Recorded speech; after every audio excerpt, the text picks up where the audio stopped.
Foi no Atos dos Apóstolos, capítulo 11, versículo 26, que Lucas nos disse que, pela primeira vez, os irmãos foram chamados de cristãos. Isso não foi um elogio, mas eles começaram assim a ser chamados de forma pejorativa. Cristãos era uma referência a pequenos cristos, uma referência à mensagem, ao modo de se vestir, tratar as situações. É como se eles dissessem assim: se vocês, irmãos, permanecerem neste caminho, maneira em que era reconhecida a religião na época, vocês terão o mesmo final que o Cristo de vocês. Vocês serão mortos, crucificados, hostilizados, rejeitados pelo mundo. Mas não sabiam estes que xingavam os irmãos de cristãos que, na verdade, estavam reconhecendo uma identidade que se tornaria notória por mais de 2000 séculos, pois ainda hoje somos chamados e reconhecidos como cristãos. Então, o que a princípio era um xingamento tornou-se então a marca de uma igreja. Hoje somos milhões em todo o mundo. E na verdade, aquilo que indicavam como final fatídico acabou se tornando a glória, porque de fato muitos irmãos se sentiam honrados por poderem morrer assim como o seu Cristo também morreu. Não somente Pedro, um dos apóstolos, mas muitos outros irmãos ao longo da história da igreja tiveram exatamente o mesmo tipo de morte, foram crucificados. Pedro, por sua vez, pediu para sofrer um tipo diferente de morte que na época também era praticado. Ser crucificado de cabeça para baixo porque não se achou digno de morrer na mesma posição que o seu Senhor. Quer seja cristãos, evangélicos, a nomenclatura que o mundo quiser colocar. Nós, pelo nosso Senhor, somos vistos como igreja, como noiva. É exatamente sobre isso que vamos falar hoje. Nós vamos falar sobre o tema da lição 2, Somos Cristãos.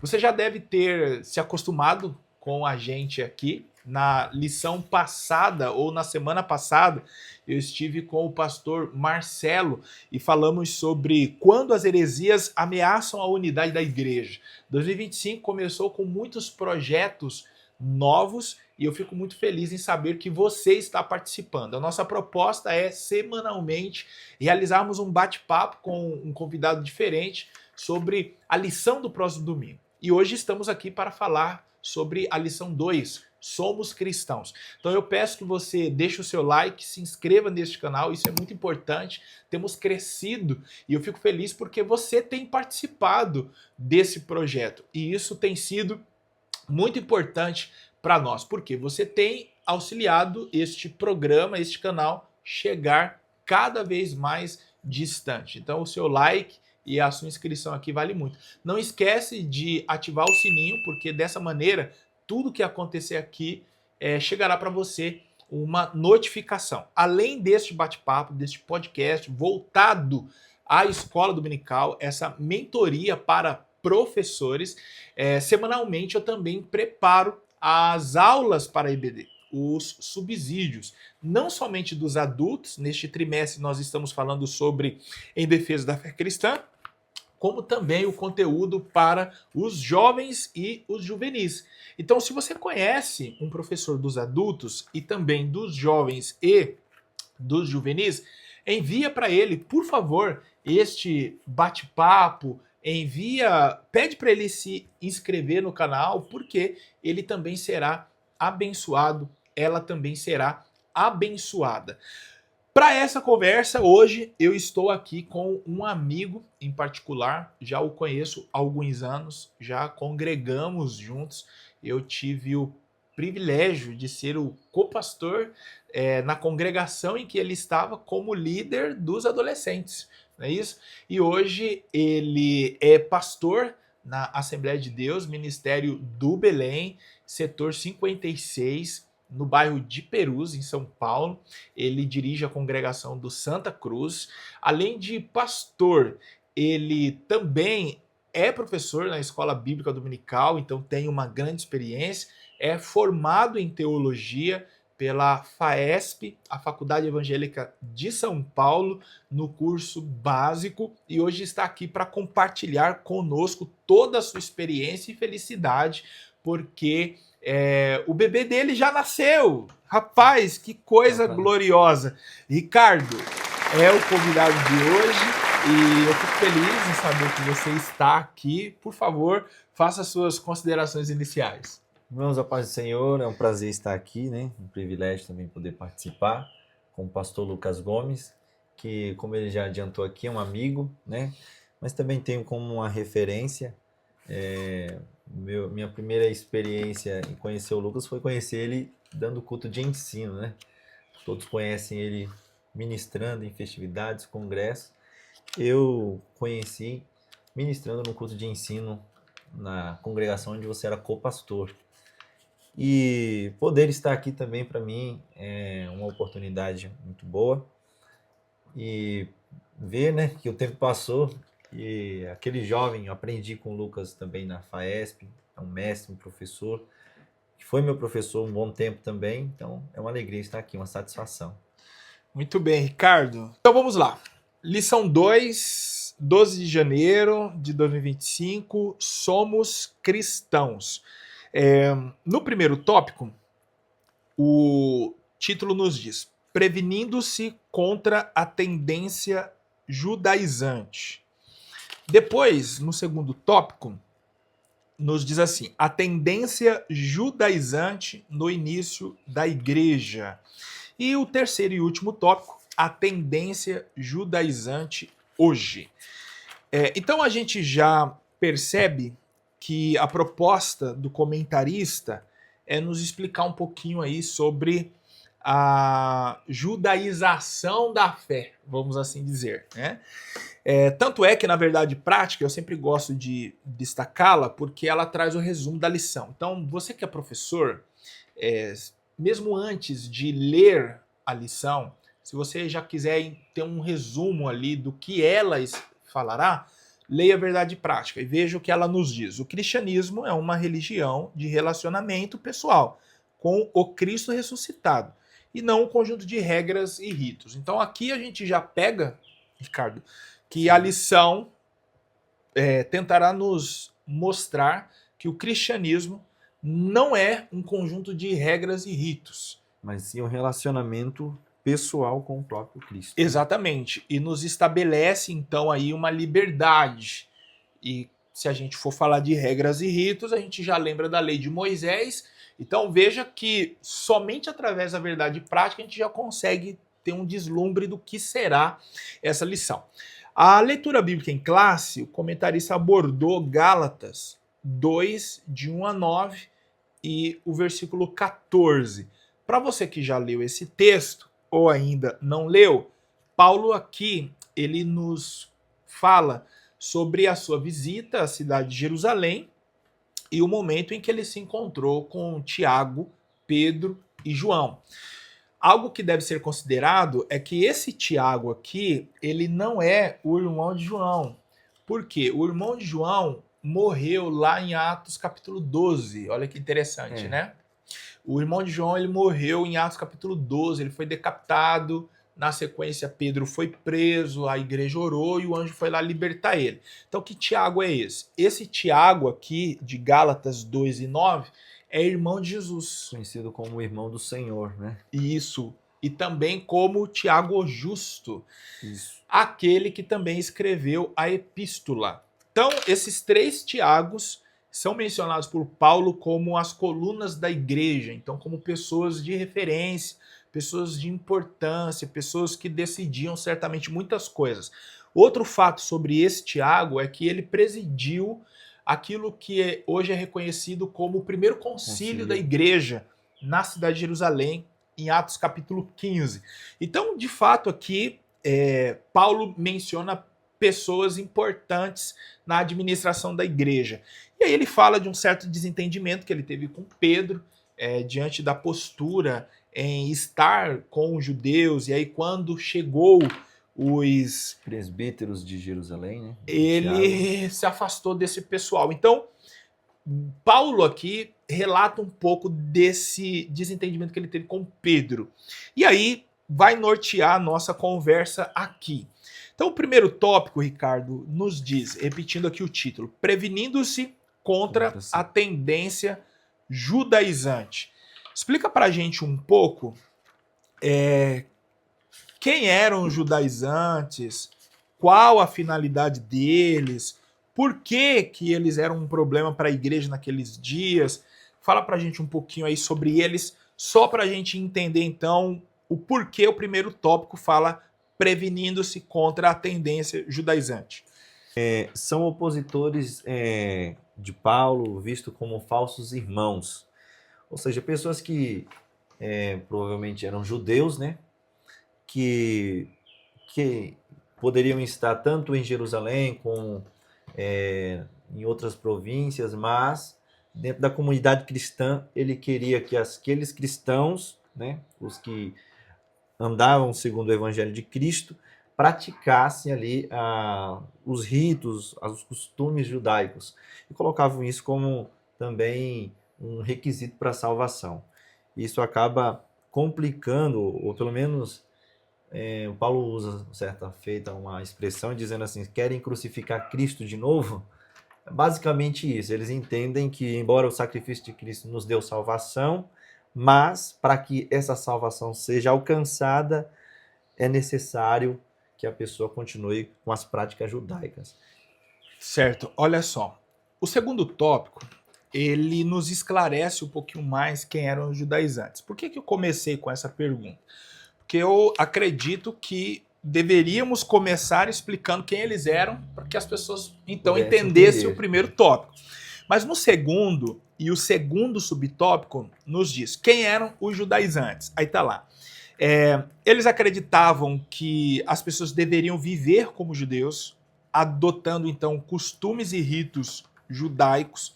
Depois, eles se apresentavam como enviados da igreja de Jerusalém, e na verdade eles não tinham sido enviados, então essa Tiago ideia... chega até depois defender isso, negando formalmente essas declarações deles, né, dizendo que eles foram enviados pela igreja. Porque assim eles chegavam nas comunidades cristãs com autoridade. Então, poxa, foi enviado dos presbíteros em Jerusalém, então o que eles disserem aqui tem um peso, mas na verdade eles não tinham sido enviados.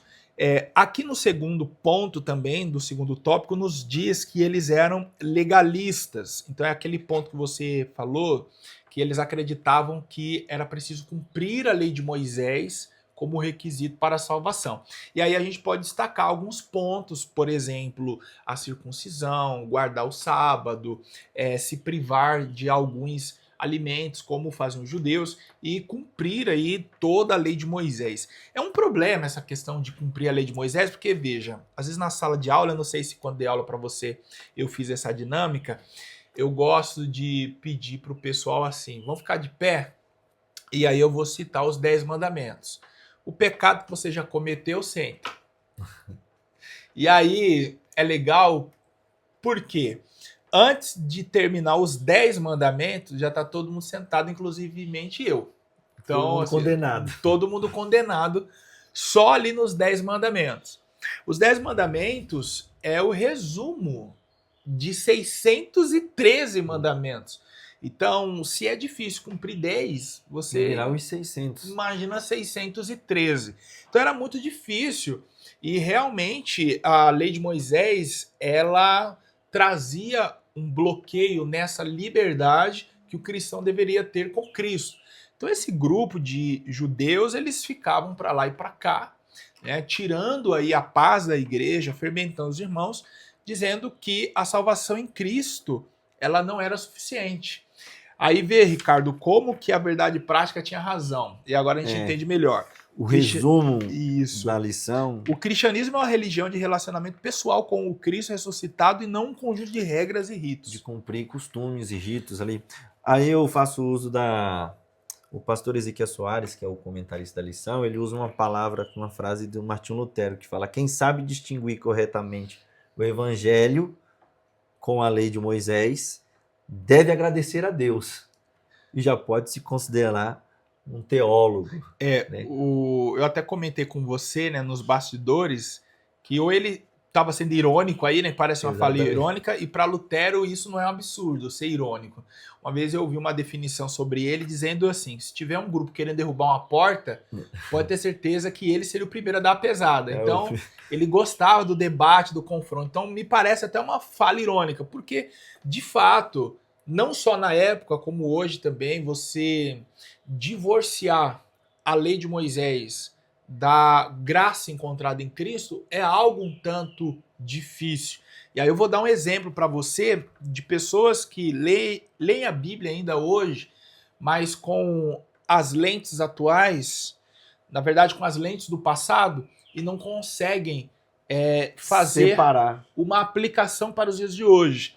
Tem um texto no Pentateuco, eu não me lembro agora, capítulo e versículo, mas que ele dizia assim que, eu não lembro agora se era o sacerdote ou o homem judeu comum, que ele não deveria cortar os cantos da cabeça, arredondado. Então, na igreja em que eu congreguei, os homens não podiam fazer o tipo do corte aqui embaixo e deixar em cima. Eles interpretavam literalmente. Então a Bíblia diz que homem não tem esse tipo de corte. Então se lá você fosse cortar, tinha que ser um número só. A1 em tudo, A4 em tudo, você não podia fazer modelo na cabeça. Então muitos cristãos sentem essa dificuldade. E a gente vê que se ainda hoje é assim, 2000 anos depois, imagina 2000 anos atrás. Como que esses judaizantes não perturbavam a igreja. E esse nome judaizantes é justamente porque se tratava de um grupo que queria que os irmãos se comportassem como judeus. O primeiro tópico aí, o comentarista nos fala sobre essa visita de Paulo a Jerusalém. Então, ele narra isso, ele traz uma explicação da leitura bíblica em classe, e aí, a partir do terceiro ponto, no primeiro tópico aí, a partir do primeiro ponto, diz assim, ó: não podemos confundir essa visita de Paulo com a sua ida ao concílio de Jerusalém, registrado em Atos 15. Infere-se que a Epístola aos Gálatas foi escrita antes do referido concílio.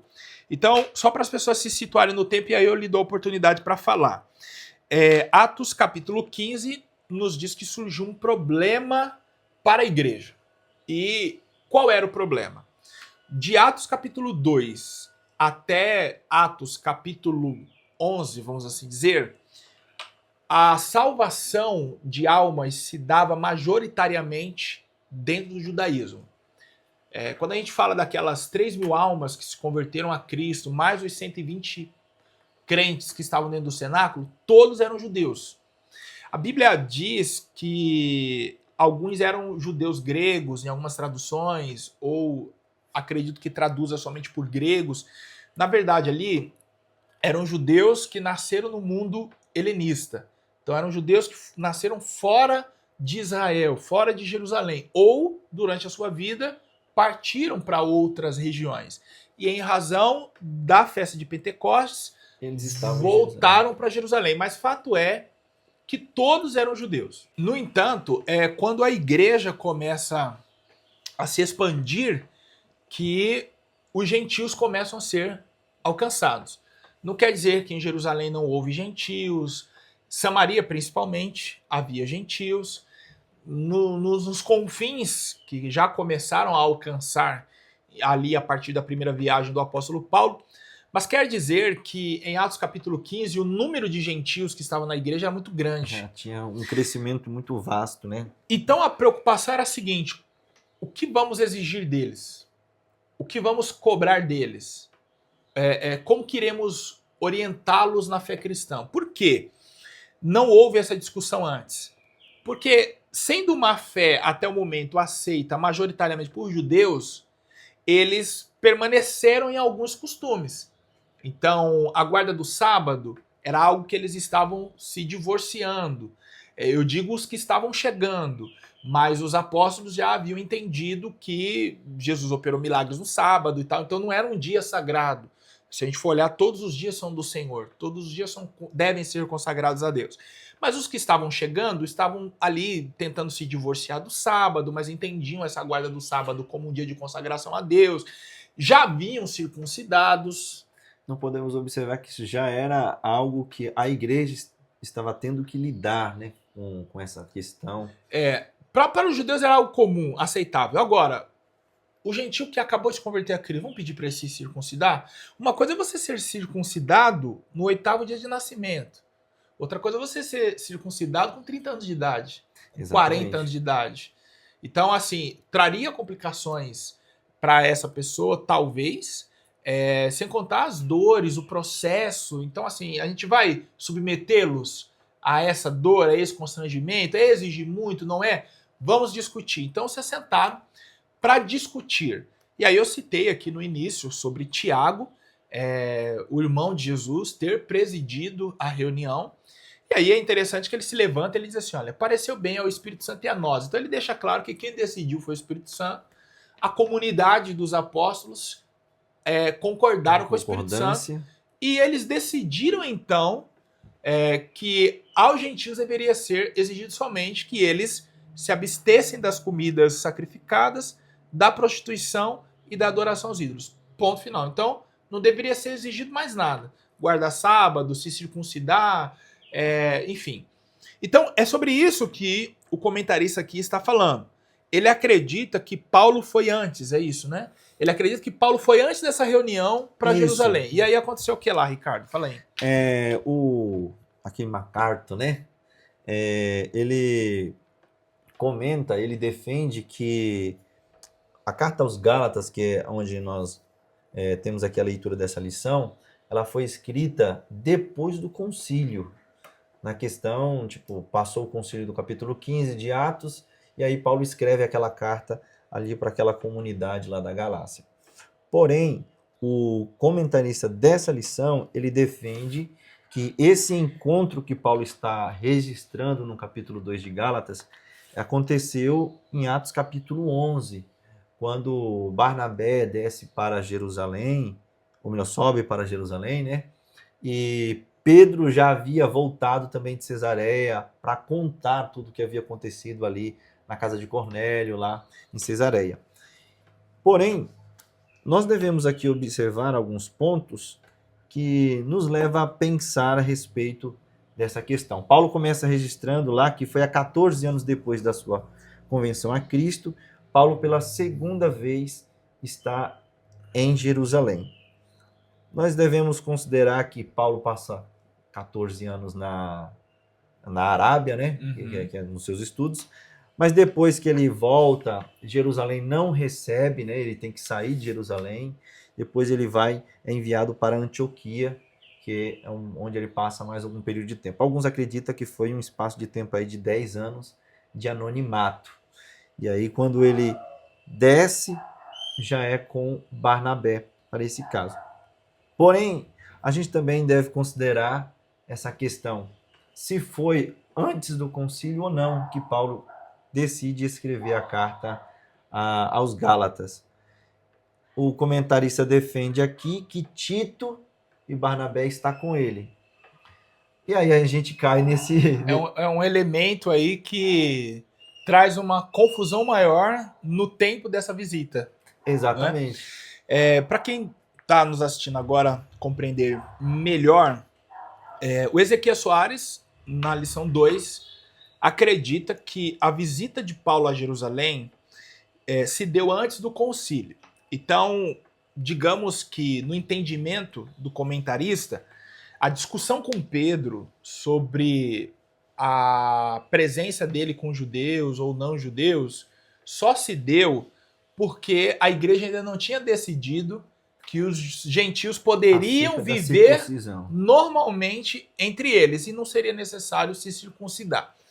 Por quê? Para você que ainda não leu Gálatas capítulo 2, Paulo chega em Jerusalém e aí ele percebe que quando chegaram os irmãos da circuncisão, ou seja, aqueles que defendiam a circuncisão como um caminho para a salvação ou para um relacionamento com Cristo, quando Pedro percebe que esses irmãos chegaram, ele se distanciou dos gentios. Então, poxa, eu não posso ficar perto desse pessoal porque a galera que acredita que os incircuncisos são impuros não pode me ver com eles. A ideia é que ele não queria, tipo, ser notado junto aos incircuncisos. Ele não quer ser notado perto dos incircuncisos. E qual é o problema disso? Que questão é essa? Para você entender mais ainda. A circuncisão ela era levada muito a sério. E desde Abraão se entendia, através dessa cirurgia feita em todo homem no 8º dia de nascimento, que ele, através dessa cicatriz, tinha uma marca com Deus. Então ali era uma marca de sua aliança com o Senhor. Então era uma marca de que ele era consagrado, separado para Deus. Todo povo no entorno de Israel, por não serem circuncidados, eles eram vistos como pessoas que não tinham a marca, não tinham aliança, não tinham relacionamento com Deus. Então, até se eles quisessem xingar alguém, eles chamavam de incircunciso. O Davi falando de Golias. Muito bem. Eu estava pensando nele. Quem é esse incircunciso filisteu para afrontar o exército? Ofensa, né? Exatamente. Então, para os judeus, ser chamado de circunciso ou chamar alguém era ser ofendido ou ofender. Então, os incircuncisos, dentro da religiosidade judaica, eles não eram bem vistos. Então, quando os que defendem a circuncisão como um caminho para a salvação, como um relacionamento com Cristo, chega em Jerusalém, Pedro já se afasta. E Paulo está aqui só observando. Aí Paulo entende que aquilo está errado. Vai lá, então, dialogar com Pedro, né? Na verdade, discutir então, com Pedro. Foi um desentendimento. Eles têm um desentendimento e aí Paulo fala, peraí, até agora você estava se comportando como gentil. Estava aqui entre eles, estava na conversando mesa. Com eles, comendo, estava à mesa. Agora, quando chegou os da circuncisão, você se afastou? Não, tá errado isso aí. Então, como você sendo judeu se comporta como gentil, quer que os gentios se comportem como judeus. Então, o Ezequias Soares acredita, e é interessante que eu peguei isso aqui agora, quando eu li novamente, ele diz assim, ó, infere-se. Então, quando ele diz infere-se, ele está dizendo assim, ó, acredita-se.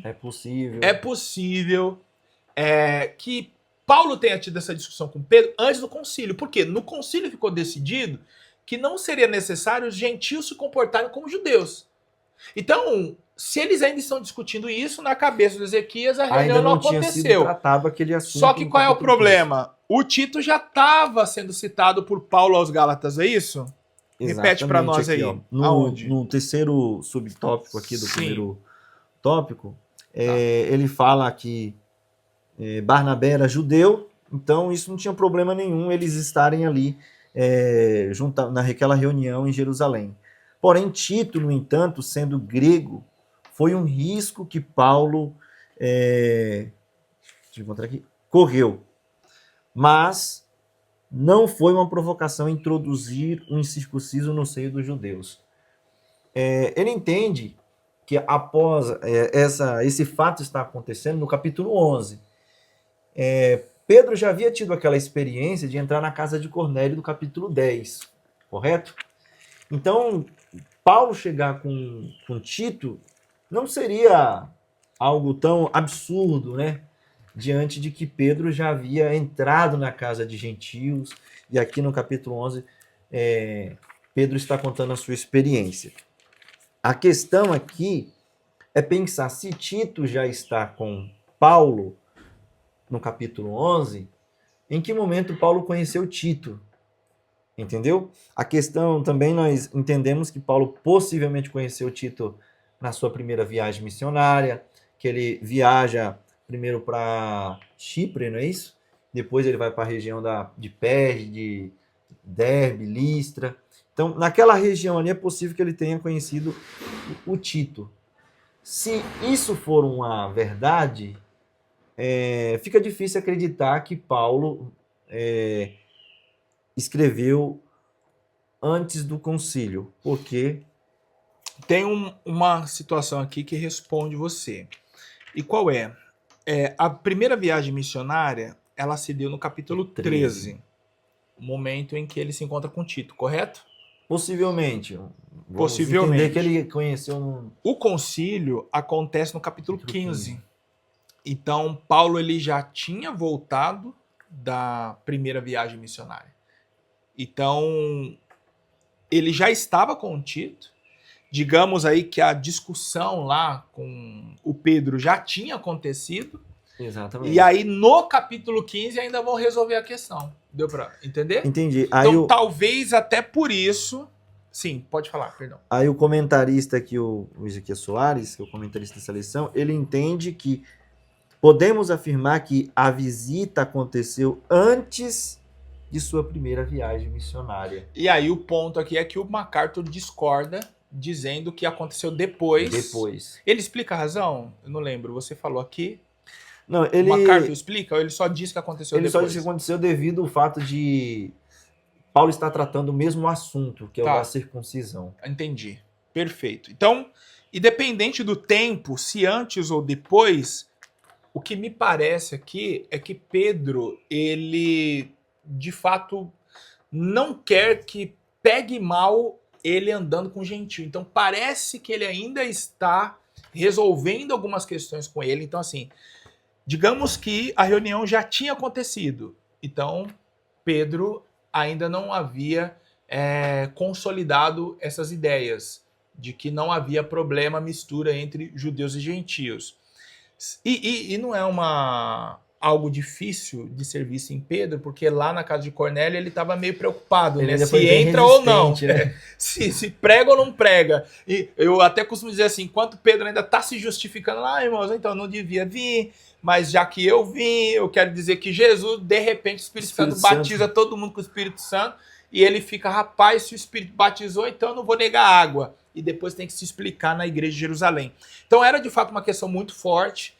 Então me parece que Pedro ele está aceitando essa ideia ainda de se relacionar com gentios, né? Porque ele vem de um mundo onde isso era proibido. Então é tudo novidade para eles. Independentemente de ter sido antes ou depois, o Concílio de Jerusalém resolve o problema. E com isso a gente também para analisar aqui um entendimento em cima dessa sua fala, o quão zeloso é o nosso Deus, né? Porque Deus sabia dessa preocupação de Pedro por ser um judeu e tal, que tanto é que antes mesmo dele ir para a casa de Cornélio, Deus tem ali um cuidado de fazer com que Pedro, por meio de uma visão, compreenda que Deus quer que o evangelho alcance os gentios. Né? Tanto é que com aquela visão... Pedro, no capítulo 11, versículo 5, ele faz questão de contar essa experiência ali para os presbíteros de Jerusalém, quando ele já está em Jerusalém. Quando ele conta, ele usa até a expressão, eu estava em êxtase quando eu tive uma visão. E ali você vê que até um anjo dizendo para ele, mata e come, ele fala, de maneira nenhuma. Ou seja, mas isso é como se Deus estivesse preparando ele para poder aceitar aquilo que iria acontecer. Então você vê que Deus ele tem esse cuidado de nos preparar para aquilo que para nós talvez seria um bloqueio. Exatamente. Então é bonito ver essa parte, que nós vemos o zelo de Deus conosco, com as nossas limitações de entendimento, para que nós possamos compreender a amplitude que é o Evangelho e o reino de Deus. Bom, então só para a gente fazer uma aplicação, já que a gente discutiu, né, houve esse desentendimento aí entre o Ezequias e o MacArthur, se foi antes ou depois do concílio, né, porque se foi antes faz sentido que a igreja ainda não tinha decidido sobre isso, mas o ponto curioso aí é que por mais que a igreja ainda não tinha decidido, o Espírito Santo já tinha dado a entender para Pedro que não tinha problema nenhum estar com o gentio, dada a experiência na casa de Cornélio, lá no capítulo 10. No Pedro ele ainda está resistente, né? É uma pessoa de coração meio difícil. Camarada viu gente recebeu o batismo com o Espírito Santo. E aí se explicou lá, olha, o Espírito que me mandou e tal, e ainda estava com essa questão aí que Paulo apontou. Se foi depois do concílio, o problema ainda é maior, porque o Espírito Santo já tinha falado com ele, os irmãos já tinham decidido em Jerusalém, e o Pedro ainda está preocupado com os irmãos da circuncisão. Isso aí é interessante, porque de que maneira o professor pode aplicar tudo isso na sala de aula, tá? Primeiro, discute lá com seus alunos, conversa com eles, olha, pode ter sido antes, se foi antes, as implicações são essas. Se a visita a Jerusalém foi depois do concílio, os problemas são maiores ainda, né, que mostra o quão difícil Pedro era de entender as coisas. E aí depois, como que você vai trazer isso para os seus alunos? Veja bem, eu me lembro, Ricardo, quando eu era adolescente, que eu tinha uma certa dificuldade em encontrar crente na rua quando eu estava com amigos não crentes.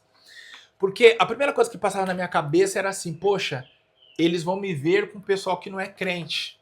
Então eu já ficava ali todo descabriado, sabe?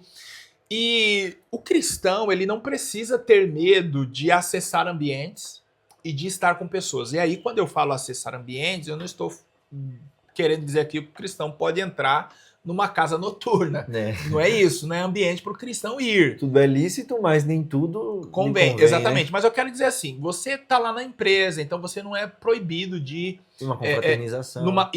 muito bem, ir numa confraternização. A gente passou agora, Exatamente. começando 2025, então estamos recente aí nas confraternizações de final de ano. Então não tem problema você ir numa confraternização, você ir num aniversário, você ser visto com pessoas que não são crentes. No entanto, você precisa entender uma coisa: eu estou entre eles, mas eu não me comporto igual a eles. Exatamente. Então, por isso que eu não serei confundido com eles, até porque a minha maneira de se comportar já vai se destacar, já vão perceber que eu não pertenço a esse grupo. Então, por que eu falo que não tem um problema? Não tem um problema, até porque essa aproximação pode me abrir portas para a pregação do evangelho. Então, a partir do momento em que Pedro gera um distanciamento com a chegada dos irmãos da circuncisão, ele está fechando portas no mundo gentil. Agora veja Paulo. Paulo, ele chegava nas cidades, pregava a comunidade dos judeus, e aí então, quando esses recusavam a pregação do evangelho, ele partia para os Para os gentios. gentios. Então, portas eram abertas entre gentios. E aí Paulo até fala sobre se comportar como tolo entre tolos. E o que Paulo queria dizer com isso?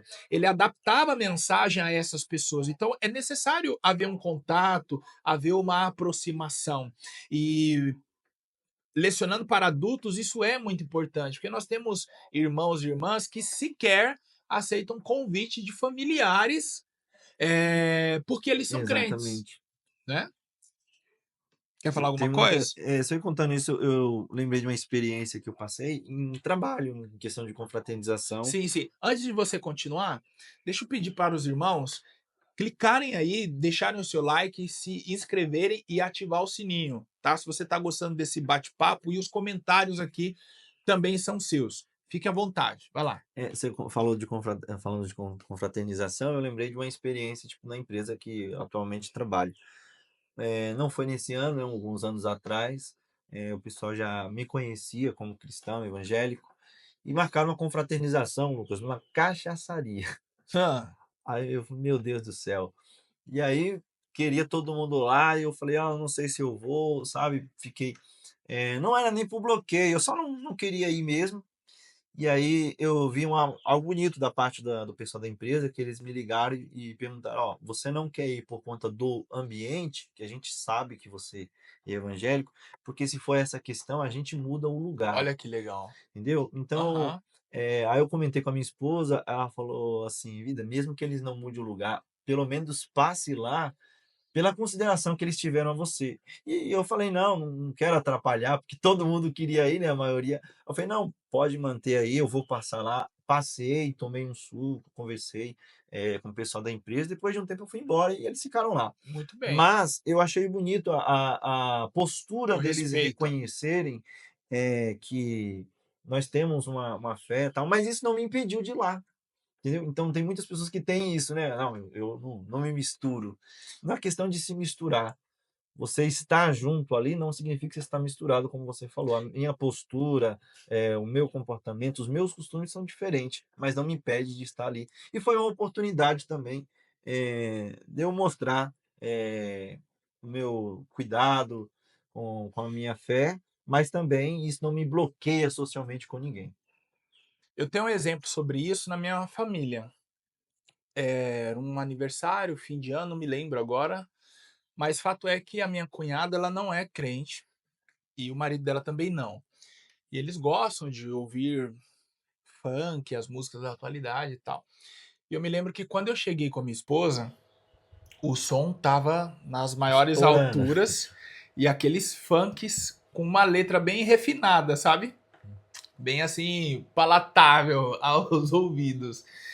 E aí, eu não vi, minha esposa que viu, o meu cunhado, né, dando um toque para quem tava ali próximo ao som para tirar a música, dar um tempo, porque a gente tinha acabado de chegar. E aí tiraram a música, colocaram outra bem baixinho. E aí a gente fez igual você falou que fez na empresa. Tomou um refrigerante ali, comeu um pedaço de carne, cumprimentou o pessoal e tal, deixou o presente. Coisa de 30 minutinhos, 40, a gente foi embora. Não, a gente precisa ainda ir em outro lugar e tal. Eles entenderam. E isso é legal porque assim, ó, por mais que você não fique todo o tempo no ambiente, mas você mostre essa consideração de ir até lá, quando eu me referi a abrir portas, é no sentido de, imagine um domingo, você chama qualquer colega da empresa ou um familiar seu, eles até se sentirão constrangidos em falar não, porque eles dizem, poxa vida, o culto é rapidinho, 2 horinhas, e aquele dia que eu chamei ele para Ele vir, foi lá, tava com ele a gente. veio, então, poxa, vamos também. Então, essas as portas que elas não podem ser fechadas. O segundo tópico, então. Só Sim, sim. um ponto aqui, nessa ideia aqui, que ele fala que Paulo ele entra com Tito, que é um grego, ali entre os judeus em Jerusalém, e alguns querem, os judaizantes, né, que estão por lá, querem que ele seja circuncidado, no caso de Tito, Sim. e Paulo não aceita, né? E aí o comentarista ele escreve assim que lá na frente, né, no Novo Testamento, devido à tolerância de Paulo com os fracos na fé, ele circuncidou Timóteo bem lá na frente. Então, tipo assim, antes lá no concílio, se foi antes ou se foi depois do concílio, mas fato é que eles estavam em Jerusalém, Tito estando lá no meio nem em Jerusalém, no meio dos judeus, no berço deles, Paulo disse, não, aqui não vai circuncidar não. Mas em outra ocasião, Paulo com Timóteo, né, que vai entrar em não é em Jerusalém, mas é um Sim. lugar onde tem bastante judeu, Paulo entende que para que aquilo não seja um empecilho, ele decide circuncidar Timóteo. Então, E olha aí só. eu quero uma pergunta Sim, sim. pro Lucas. Meu Deus. Até que ponto a nossa tolerância pode ir pelos fracos na fé? Sim. Olha que coisa interessante. Muitas pessoas, como eu lidero jovens também, perguntam assim: se não está na Bíblia, é pecado eu fazer determinada coisa? Eu gosto de colocar tudo no pacote do texto de 1 aos Coríntios 10:31, que nos diz assim: quer comais, quer bebais, ou façais qualquer outra coisa, fazei tudo para a glória de Deus. Fazei tudo para a glória de Deus. Então, é para a glória de Deus? Então não é pecado. Não é para a glória de Deus? Então é um pecado. Por que não é para a glória de Deus, é um pecado? Aos Romanos, tem uma discussão lá, na igreja de Roma tem uma discussão sobre o comer ou não comer carne. Na verdade, essa discussão é aqui, é aos Romanos mesmo. Romanos e Coríntios têm uma discussão sobre essa questão do comer e o não comer. Isso mesmo, aqui, ó, 1 Coríntios 10, a partir do 23. A discussão era se deveriam ou não comer carne. E rapidamente aqui, para quem está nos assistindo, a discussão ela se dava porque as carnes elas estavam no mercado à disposição, só que muitas delas não vinham do matador lá, onde tinham abatido os animais, mas muitas dessas carnes eram restos de sacrifício. Então, como havia muitos templos, então muitas dessas carnes iam para o mercado. Então, muitos irmãos decidiram não comer mais carne, porque eles duvidavam da origem. E houve a proibição lá no concílio, em Atos capítulo 15, sobre comer carne sacrificada. E muitos irmãos entenderam que não tinha problema, porque ele não estava indo buscar essa carne lá no templo, ele estava comprando no mercado. Então, quem não comia carne começou a desprezar quem comia. E quem comia desprezava quem não comia. E aí Paulo, ele traz uma discussão interessante, que Paulo diz assim, ó, quem não come, come para glorificar o Senhor. E quem come também glorifica, porque antes de comer ele dá graça. Então não tem problema comer.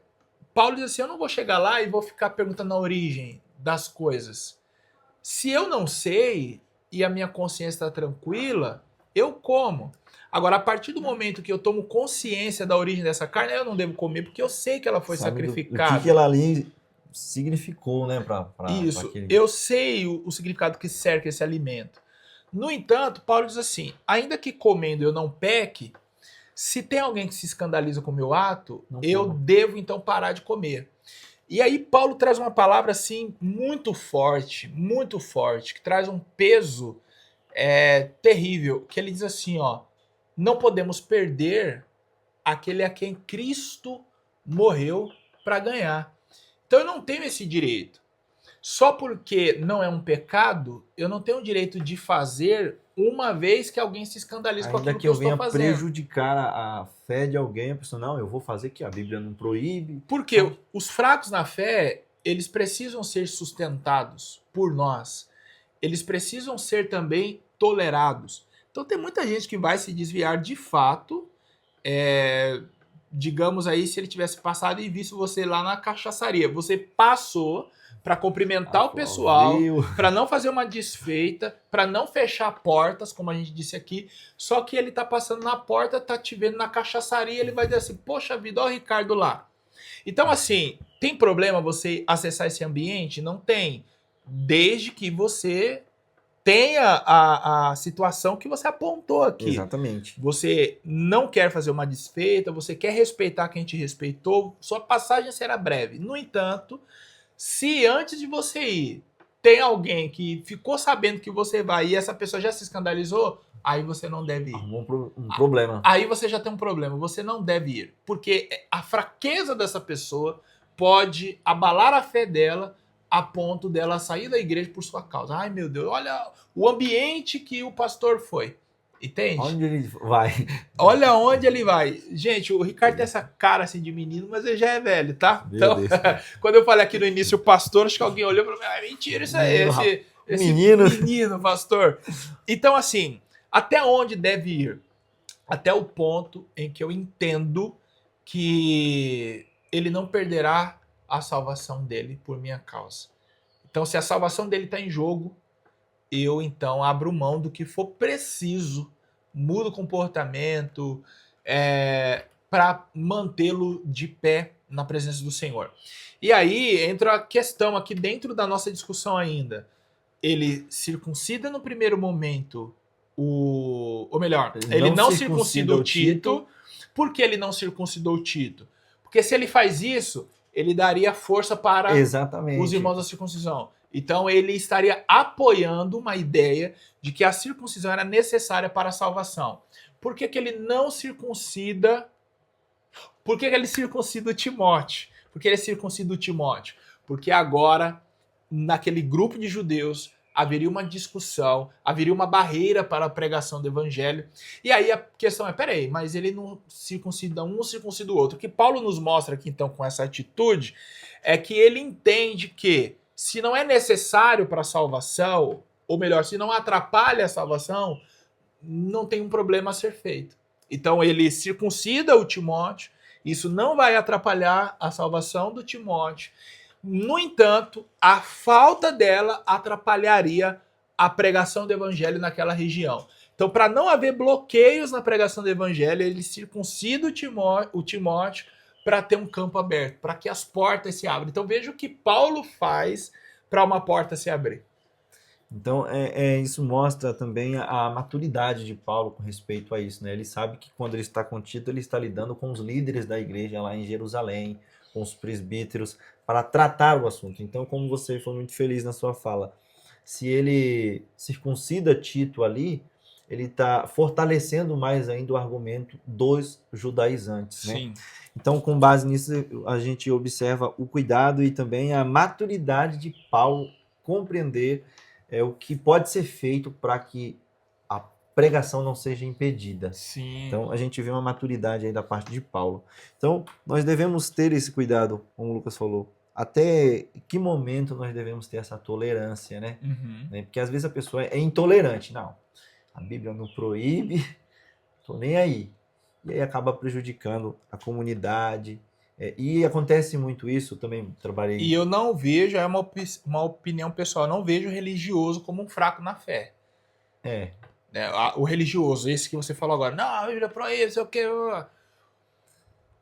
Aí você tem o religioso e você tem o crente que é fraco na fé porque ele não tem o conhecimento bíblico O suficiente. religioso, às vezes, é o judaizante moderno, né? É o do nosso tempo. Exatamente. Esse aí, ele precisa tomar pancada. Pancada no sentido bíblico. Segundo tópico, a tendência judaizante no início da igreja. Então, o espanto do apóstolo. Tão logo Paulo retornou de sua viagem, ficou sabendo que os irmãos da Galácia estavam vivendo outro evangelho. E aí, ele nos fala que não é aqui, mas é em outra lição que falou sobre acho que foi a lição número 9. Isso mesmo. A lição de número 9, ela nos fala sobre o alós e o heterós. Eu vou explicar para quem está assistindo. A palavra outro no português aqui, ela foi traduzida do grego.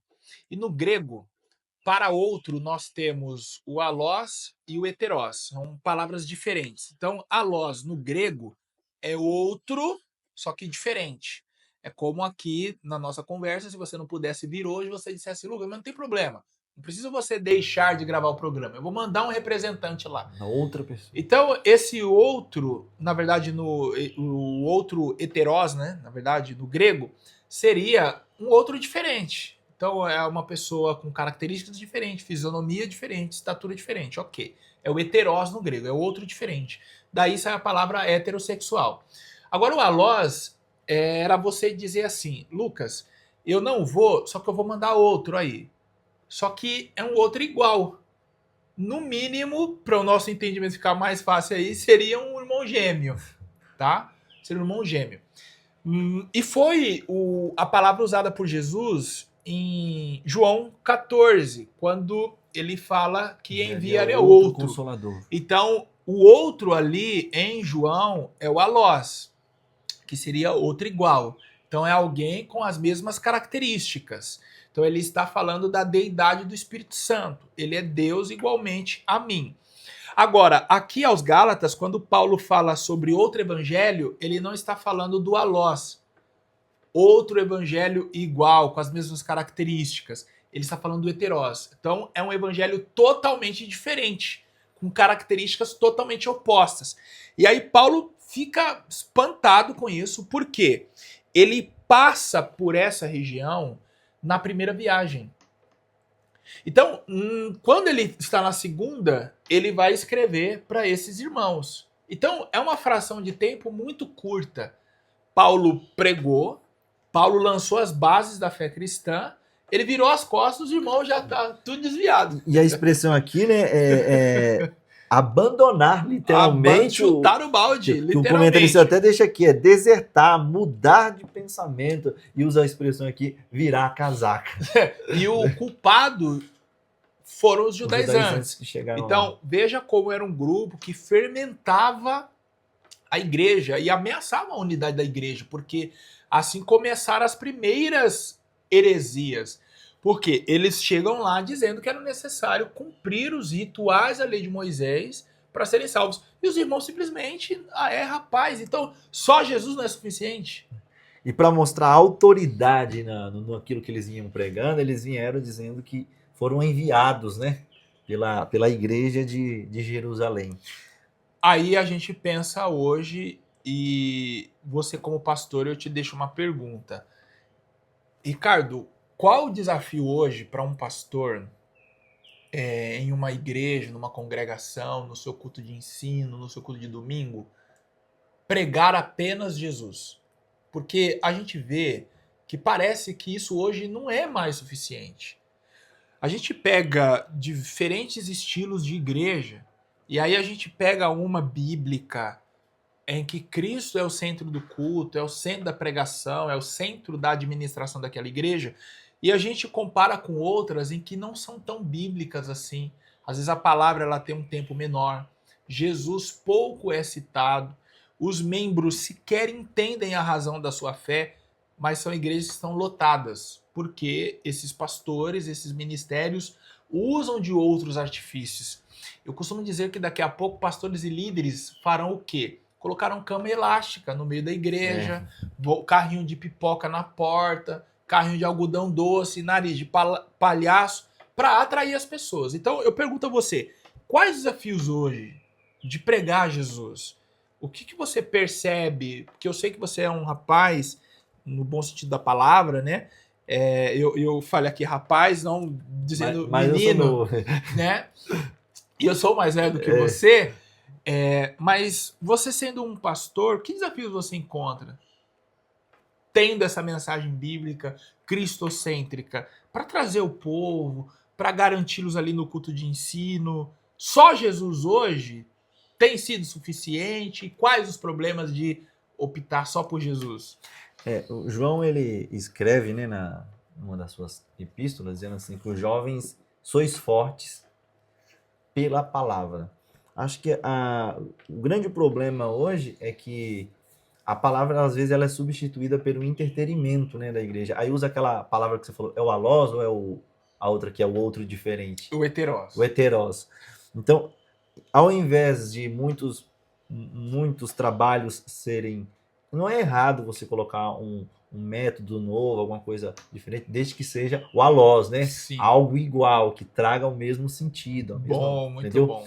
Mas o heterós é o que mais está acontecendo hoje. Estão substituindo a pregação bíblica por metáforas, a fim de propagar mais um entretenimento do que de fato a palavra de Deus. Então assim, eu vou lá porque aquela igreja é diferente, tem isso aqui, tem aquilo ali, mas nunca vai pela essência da pregação, da palavra. Não, eu vou lá porque, embora é uma igreja, tipo assim, tradicional, um exemplo, mas tem uma palavra que me traz luz ao entendimento, me traz luz à mente para compreender realmente o que é o evangelho.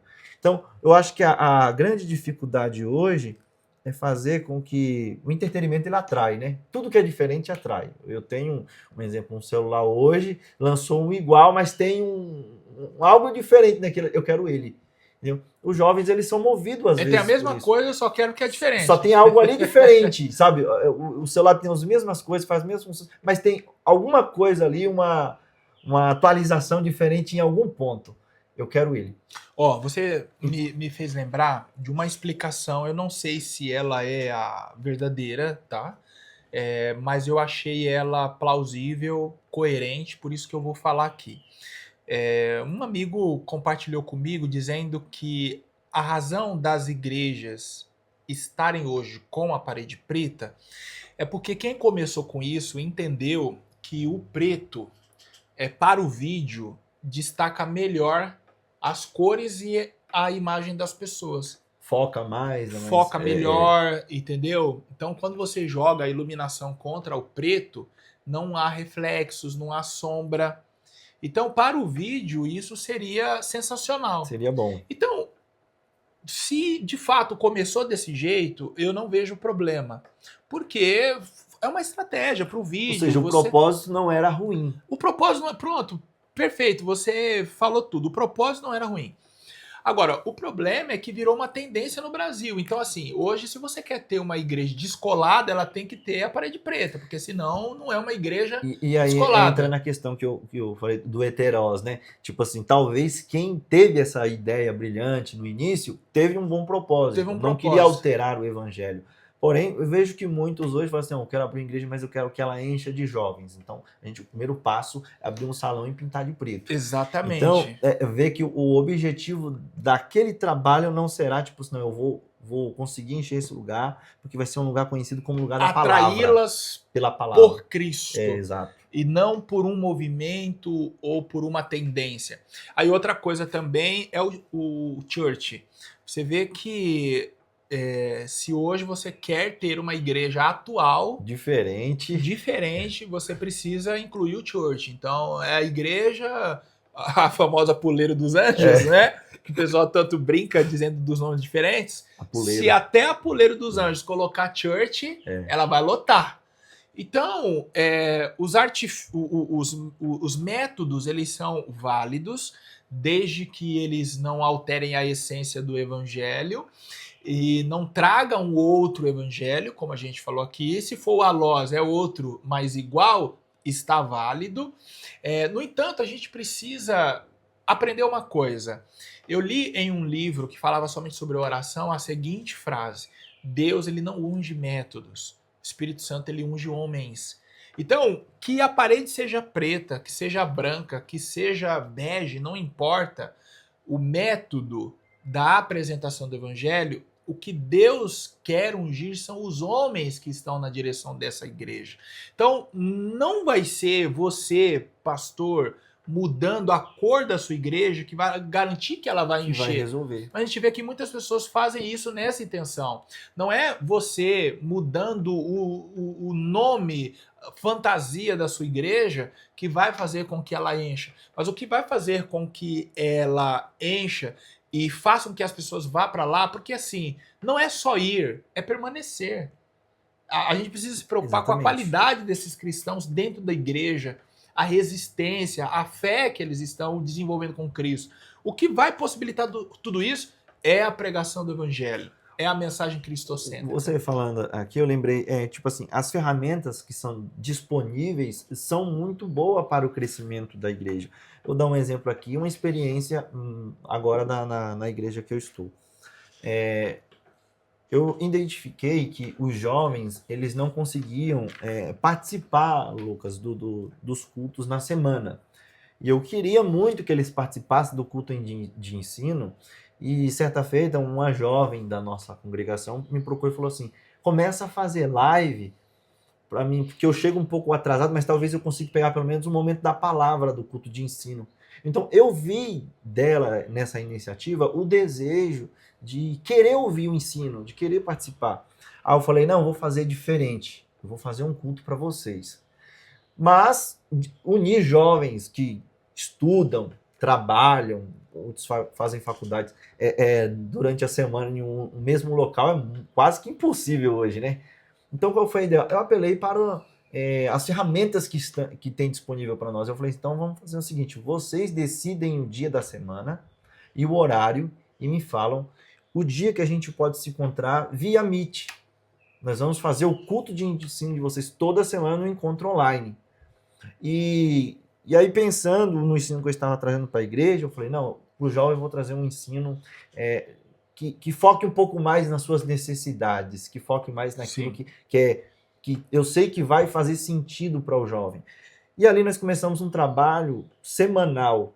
Uma vez por semana nós se encontrávamos, acho que era toda quarta-feira, num projeto que eles também deram nomes de Conectados. Uau! Então, toda semana nós nos encontrávamos no Google Meet após o horário da escola. Eles chegavam da escola e mandavam lá no grupo: manda o link. Nós começávamos ali o culto de ensino, nós tínhamos, acho que era 10 minutos de oração, 15 minutos de oração e depois a palavra. E aí nós começamos uma série Desenvolvendo o Fruto. Então, cada semana nós falávamos sobre uma virtude do fruto. E a ideia, às vezes nós temos tanto o foco em encher a igreja, mas sabe que a gente precisa alimentar a alma. E os jovens gostaram tanto do trabalho, do ensino. Nós temos 5 jovens na congregação. Um dia eu abri o link lá, entrou quase 20 pessoas. Convidaram amigos do trabalho, convidaram amigos da escola, pessoal lá da Zona Sul. Então, assim, tinha mais gente participando do culto de ensino naquele programa, no Conectados, do que na congregação em si. Uhum. Então, a gente, às vezes, não sabemos, tipo assim, usar a ferramenta que tem disponível ao nosso favor, e não precisa alterar. Não significa que eles não vão mais para a igreja porque agora tem isso. Não, eles têm a sua escola e eu tive esse cuidado de perceber a dificuldade. Não, eles não vão conseguir frequentar na semana, mas eu quero que eles recebam a palavra.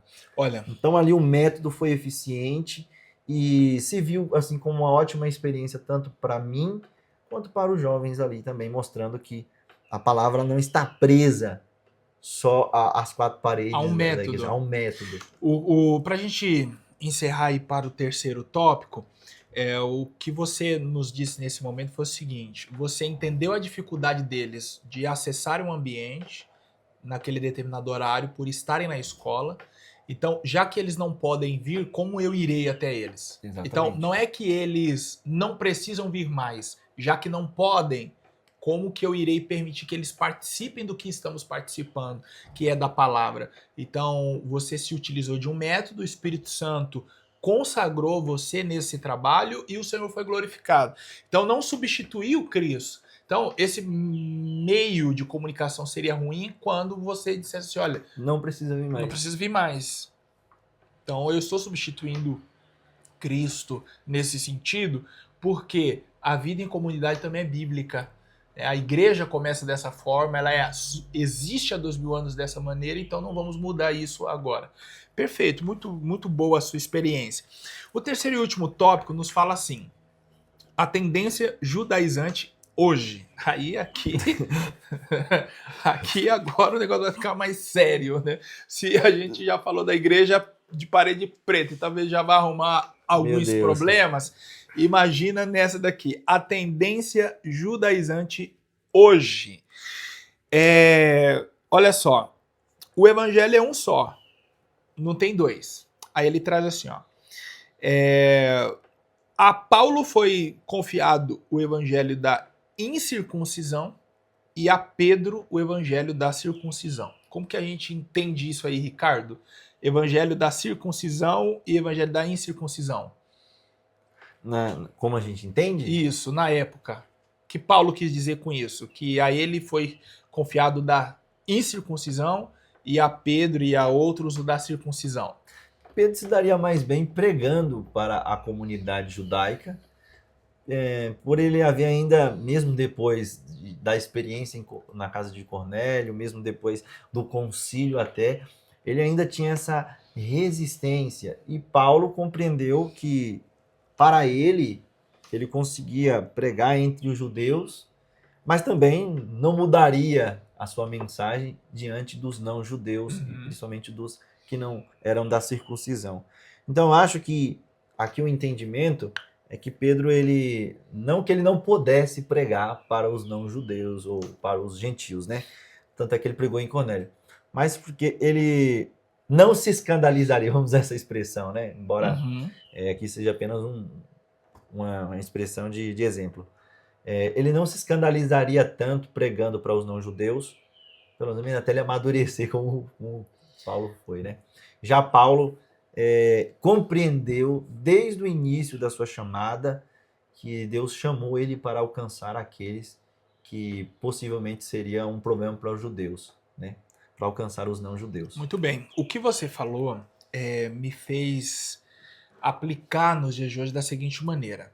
Eu já vi muitos embates nas igrejas entre pessoas que preferem pregar em hospitais, preferem pregar em presídios, do que em tribunas. Então eles dizem assim, pregar na tribuna é fácil.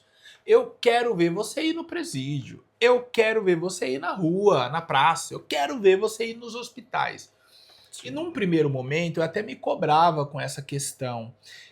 Poxa, eu preciso ir pregar em presídios. Eu preciso ir em hospitais. Eu não estou anulando isso no meu ministério. Mas eu entendi uma coisa, Ricardo. Eu entendi que, de fato, Deus levanta pessoas para este propósito, com inclinação para estes lugares. Então, eu me entendo chamado para pregar o evangelho, ponto. A qualquer pessoa. Independente do lugar. Independente do lugar. No entanto, hoje, que tipo de pregador eu tenho sido há 20 anos?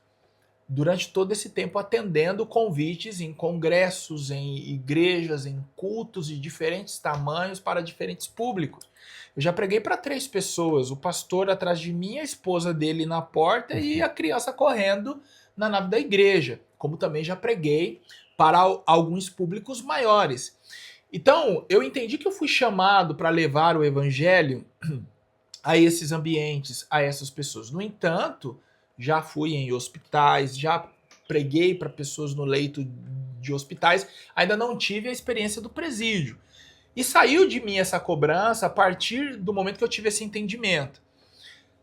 Demônios e ações demoníacas se dão da mesma forma em diferentes lugares. Então, caça de demônios você vai enfrentar pregando dentro de igrejas, em hospitais e em presídios. Não é que a legião é mais pesada em determinado tipo de lugar. É lá que você vai ter a experiência. Não, de repente, nos presídios acontecerão com mais frequências. Você vai encontrar pessoas com uma carga espiritual maior do que nos ambientes da igreja. Mas você vai encontrar. Nos dois ambientes você precisa estar igualmente preparado. Nos dois ambientes você precisa estar em consagração, na dependência de Cristo. E outros vão se sentir melhor pregando em presídios. Coloca ele na tribuna, ele vai gaguejar. A mente não vai funcionar, mas coloca ele no tete-a-tete com um presidiário.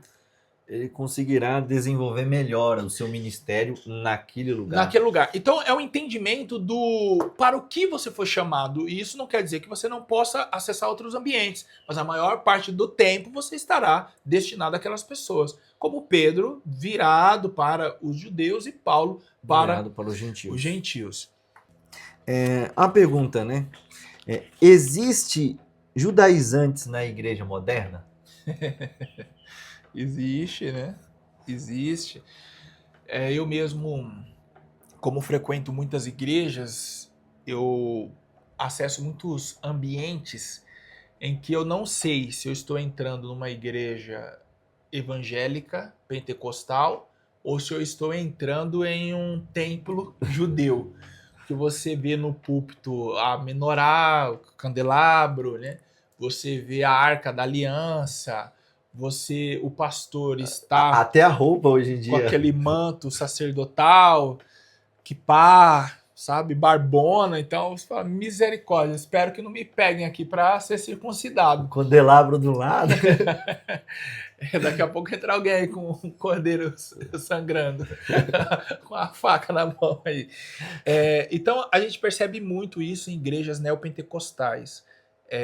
Para quem não entende essa fala neopentecostal, são as igrejas que transitam entre o pentecostalismo e experiências da Umbanda, do catolicismo, de outras religiões, né? Inclusive o judaísmo. É nesse sentido, né?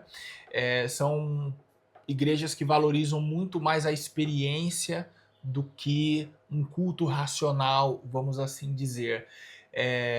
E aí o que acontece? Essas pessoas elas entendem que se aproximando do judaísmo, elas estarão próximas do verdadeiro evangelho. A gente vê que Cristo, ele viveu como judeu.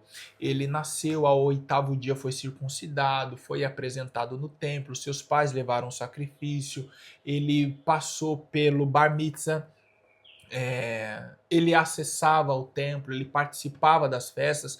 No entanto, Jesus ele fez isso e ele mesmo declarou dizendo que ele não veio para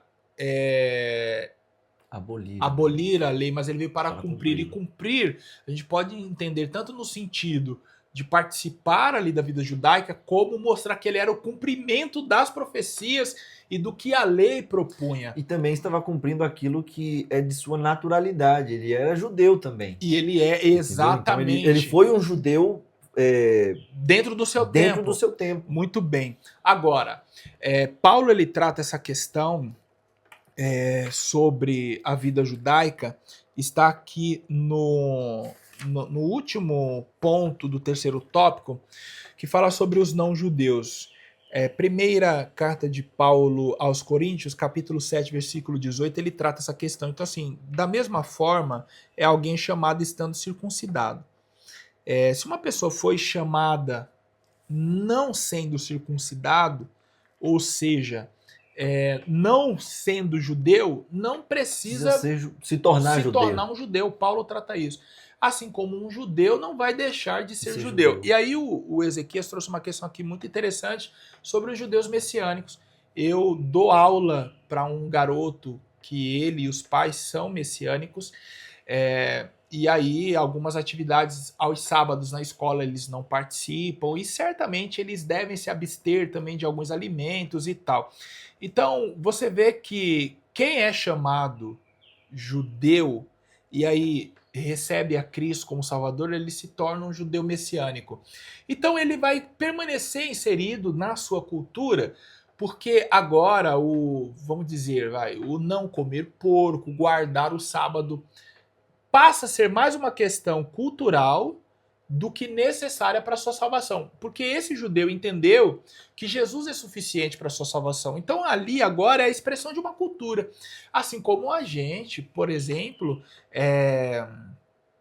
vive a cultura brasileira. Então a gente se alimenta da feijoada, Um exemplo, da na tapioca. época de Páscoa nós compramos chocolate. A gente compra o chocolate, é a cultura brasileira. Então, assim, a gente não vai deixar de viver como brasileiro. Eu vou parar de comer Que agora eu feijoada, sou cristão. porque tem porco e eu sou crente agora, né? Eu não vou comer a acarajé, porque ela é feita pela baiana e nessa questão cultural a Umbanda é forte, o Candomblé na Bahia. Não, a baiana é crente, então eu vou comer a acarajé que ela tá fazendo, entende? Exatamente. Então eu não vou deixar de viver como brasileiro porque agora eu sou cristão. Não, eu vou continuar vivendo, expressando a minha cultura e não necessariamente passarei a ser um judeu. Então, Paulo ele esclarece isso dizendo que quem é judeu continua vivendo como judeu, desde que você entenda que agora é uma expressão cultural e Jesus é suficiente na sua vida.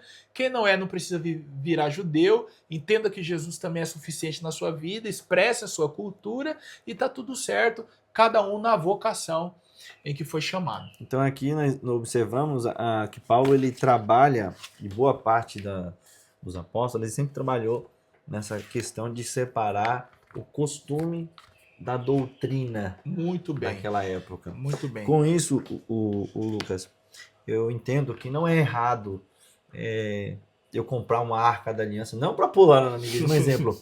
Eu estou dando um ensino sobre a arca e eu decidi eu quero mostrar ilustrar para os irmãos qual era a ideia ali. Não há pecado nisso. Você gastaria menos mostrando num projetor na televisão. Exatamente. Não, sim. Mas eu entendi o que você quer quis fazer dizer. Um trabalho na escola bíblica dominical, quer mostrar uma coisa, é interessante, foi feito o trabalho das crianças. Uma peça teatral. É uma peça teatral.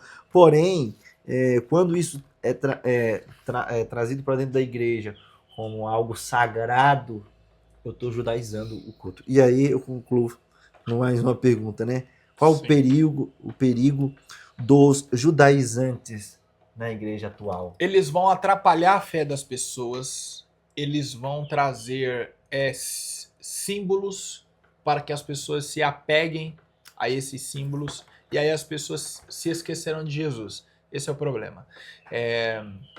Eu fui ministrar uma palestra. Eu fui ministrar uma palestra no interior de São Paulo. Se eu não estiver enganado, foi na cidade de Itatiba. Me indicaram e aí a palestra era para casais. E naquele dia eu ia tratar alguns pontos na sexualidade do casal. E aí, o que aconteceu naquele dia?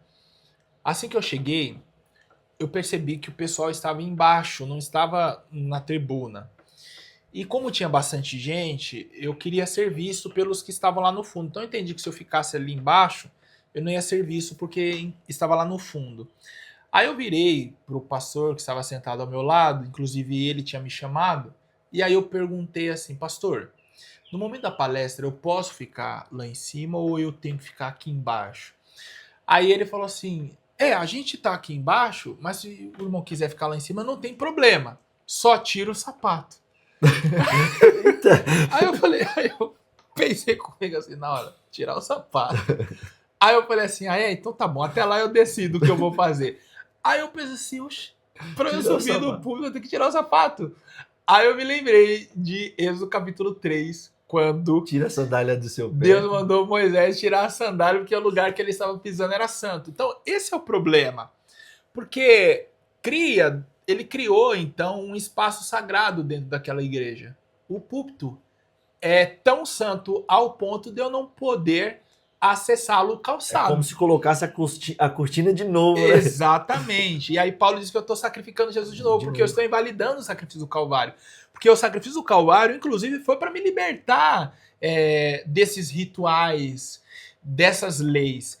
E aí, para terminar aqui, que certamente eu devo ter deixado aí alguém curioso, eu resolvi ficar embaixo. Falei, eu não vou tirar meu sapato, porque eu vou estar concordando com isso. Eu vou ficar aqui mesmo, quem estiver lá atrás que se vire agora. Sabe? Aconteceu um caso assim, numa congregação aqui, uma irmã até contou, que o pastor precisou sair para atender uma demanda ministerial e deixou uns membros, um irmão lá responsável pelo culto. E aí, a igreja, inclusive uma igreja nossa, Sim. Essa igreja, ela abriu com o nosso ministério, já pegando alguns irmãos que estavam em um outro ministério, o ministério fechou, os irmãos vieram congregar, e era aquele ministério neopentecostal. E aí o irmão não conhecia ainda o pessoal novo, que chegou da outra igreja e tal, e deu oportunidade para o irmão está com oportunidade. Aí o irmão foi, quando chegou no pé do púlpito, ele tirou o sapato, fez uma oração ali rapidinho e subiu. Então a gente vê que isso já é um costume que ele trouxe da outra denominação, da outra igreja e tal. E aí o pastor uma vez confidenciou comigo, falou, olha, eu estou lidando com os irmãos porque eles esperam que no culto de ensino, eles esperam mais um movimento, que eu entregue uma profecia e tal, e eu estou ministrando, e eles falaram assim, o culto é muito parado, pastor. O culto então, é parado e foi embora. A gente já entendeu que são pessoas que vieram desses costumes aí, mais do neopentecostal. Muito bem. Então, chegamos ao final e eu quero agradecer porque a sua presença aqui, você sabe que ela é sempre muito importante. Chegamos à lição de número 2. Se você quiser participar de outros encontros, de outros bate-papos sobre as lições semanais, eu peço então que você deixe o seu like, se inscreva no canal, ative o sininho. Isso é muito importante para a gente aqui. Temos crescido diante dessa atitude daqueles que nos assistem. Então hoje você aqui teve um panorama da carta de Paulo aos Gálatas, do primeiro concílio na cidade de Jerusalém, Atos capítulo 15, entendemos aí o desentendimento entre Paulo e Pedro, compreendemos quem eram os judaizantes e como eles ainda hoje ameaçam a unidade da igreja, o entendimento da fé em Cristo. Próxima lição, nós iremos falar sobre a encarnação do Verbo e já tem um convidado especial para bater um papo comigo. Também estará disponível para você essa semana a próxima lição, que é a de número 2, Somos Cristãos, que é a pré-aula que eu faço, então eu convido você também para participar. Os comentários aqui sempre são seus, você pode fazer as perguntas que você quiser. Fique à vontade.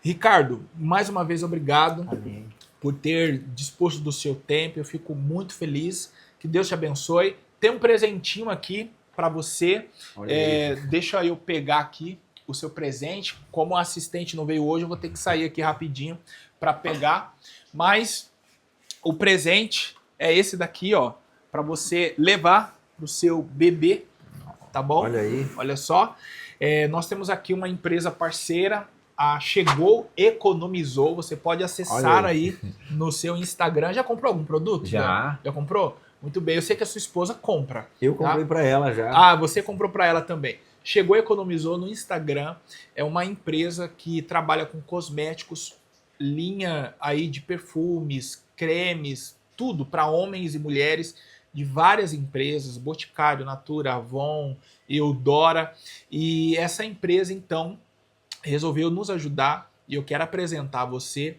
O Instagram aparece para você aí na tela e abaixo também o link para você entrar em contato com essa empresa e realizar a sua encomenda.